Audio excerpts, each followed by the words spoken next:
એ સૌરાષ્ટ્રની ધરતીમાં મહેતા ખંભાળિયા કરી અને પંખીના માળા જેવું ગામ, અને ગામડા ગામના પાદરની માલિકો રેવા સાહેબ વાડીવાળા હનુમાનજી મહારાજનું દિવ્ય દેવળ આવેલું હોય.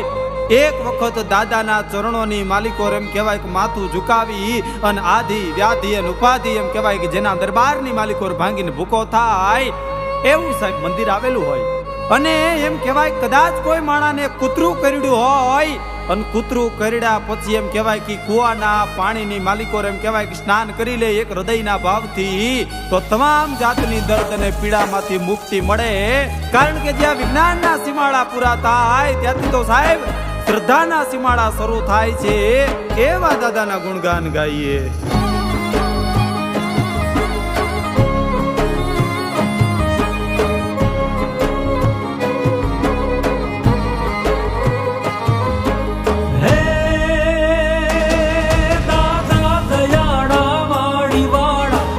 ખંભાળિયાની માય છે, કુવામાં પ્રગટી પર ચાપી પથ્થરમાં પૂજાય છે.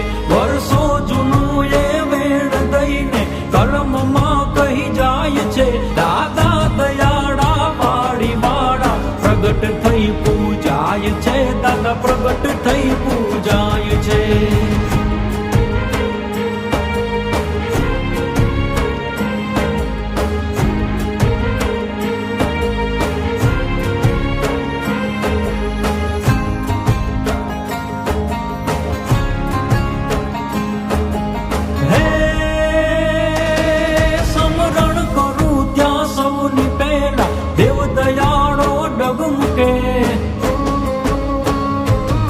વારે ચડે ઈ વખત સમય એથી એને જગ ઝુકે. અલવારમાં એ દુઃખ હરતા હરતા માનવ સૌ સુખે. દાદા દયાળા વાળી વાળા પ્રગટ થઈ પૂજાય છે. દાદા પ્રગટ થઈ પૂજાય છે.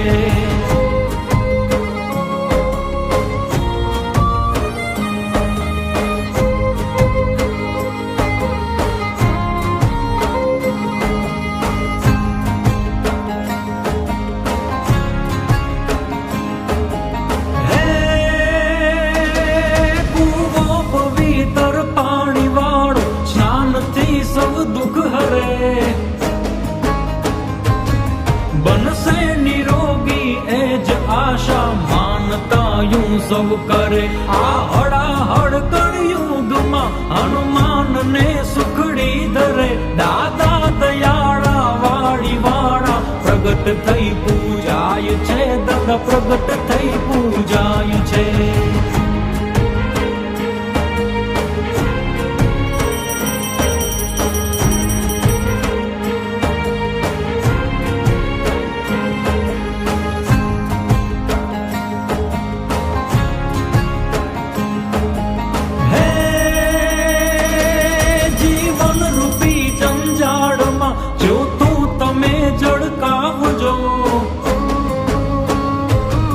દયા સમોદરિયો બની મોજુ તમે લહેરાવજો.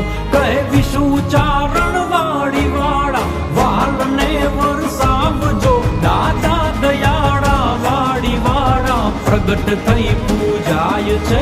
દાદા પ્રગટ થઈ પૂજાય છે. દાદા પ્રગટ થઈ પૂજાય છે.